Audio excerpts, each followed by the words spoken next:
Hello guys, আমি আবারও তোমাদের সাথে একটা খুব সুন্দর একটা ভিডিও নিয়ে এসে হাজির হলাম। দিনটা ছিল হচ্ছে তোমার শুক্রবার। তা বাড়িতে কেউই ছিল না, ভাবলাম যে ঘরে বসে থেকে কি করব, চলো একটু ঘুরে আসি। মানে উঠলো বাই কটক যাই। সত্যি সত্যি যে যাব আমার ঠিক ডিসিশন মানে ভাবতেও পারিনি, হুট করে প্ল্যান করে বেরিয়ে পড়েছি। চলে গেছিলাম আমরা খড়দা শ্যামসুন্দর মন্দিরে। তা গেছিলাম আমরা এখান থেকে রিষড়া থেকে খেয়া পার হয়ে মন্দিরটা কাছে, এবং ওখান থেকেই আমরা নিয়ে নিলাম একটা দুখানা গাঁদা ফুলের মালা।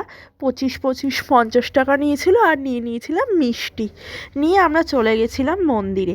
ভাবলাম চলো তোমাদের সাথে ভিডিওটা শেয়ার করি। মন্দিরটা সত্যিই খুব সুন্দর, এবং ঠাকুরের ভিডিও করতে দেয় না, তাও আমরা নাট মন্দিরে বসে থেকে আমি অনেক কষ্টে ভিডিওটা করেছি, কারণ সামনে থেকে ভিডিও করতে দিচ্ছে না।